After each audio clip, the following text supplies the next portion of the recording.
Today on N-Scale Trains with Chris, we're going to be working with foam risers. Let's get started.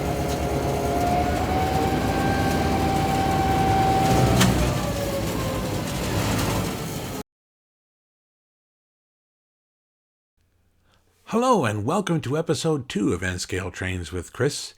Today I'll be laying out some foam risers, but before I did that I wanted to lay out some Kato Unitrack, which is what I'm using, just so I could see the geometry of how everything fit together. I wanted to make sure I'd locate everything properly. So you see I've completed the gluing down of the riser grade, and that's where I'll be going next. I'm going to be working with 2-inch risers like this. I really need 4 inches, but my local hobby shop only had the 2-inch kits, so not a problem. But before I do anything, I have to curve this one as it heads into the corner because the tracks are going to be curving there, and obviously this has to curve to match. So I have to bend it to match the curvature of the tracks, like that. And then once it's glued into place and set, then all I have to do is add another 2-inch block on top and glue that in place, and there I'll have my 4-inch riser.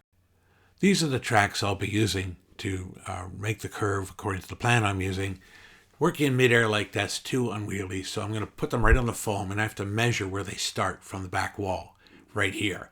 So I measured that, and it's 70.5 centimeters. It works better in metric from the back wall. So I'm going to make a line there, put the tracks flat on the foam, and just trace around the curve. That'll give you an idea where the foam risers need to go. I'm marking my line 70.5 centimeters from the back wall with my trusty mechanical pencil right here. And I know that these blocks risers are 2.5 inches wide. So I need to lay out the track from this line, and then I need to leave the requisite amount of room out from that track. So I'll have the right line to lay out the risers. The track sits 3/4 of an inch from the wall, which is right on the center of the riser. So 3/4 of an inch on the inside is the curve line I need to make to lay out where the riser is going to sit on that curve. So that's what I'm going to be doing next. So I'm laying out the curve, and I've already scribed a line on the inside of the track road bed. I don't know if you can see it, but there's a very faint line there. But I need to work from above so I get everything lined up properly. So what I did is I went and I got this handy dandy step stool so I can work from above and properly lay out where the riser is going to go. I've made a series of marks 3/4 of an inch from the edge of the track. I don't know how well you can see that. So when I connect those dots, that'll be where the inside of the riser goes. So I connected the dots you saw before to make the inside curve where the foam riser is going to go using my handy dandy Sharpie, like that. So then the next thing will be to lay down the foam itself. I laid down the riser. As you can see, it's pinned in place. Then I curved it around the back wall. The problem now is that when I did that, I found out the track curve doesn't quite align from plan to reality. As you can see there, it's misaligned. So I'm going to have to move the track forward a little bit so it sits on the foam properly. So I'm diverging from the plan. Still adjusting the plan a bit. So when the track goes along the back wall, it has to clear that window frame.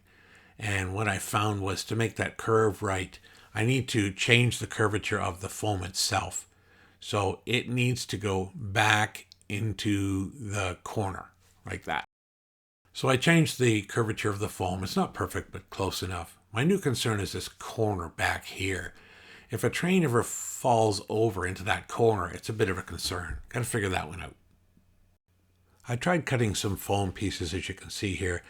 It's ugly. I don't like the way it looks, and I don't think it's going to do the job. As you can see, there's gaps. So I got to figure something else out.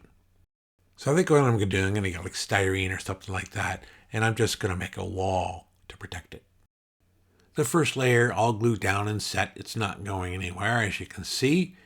So now I can work on the second layer, like this one here, and I just need to put that one there and put the one on the match up the other ending on the other side over here.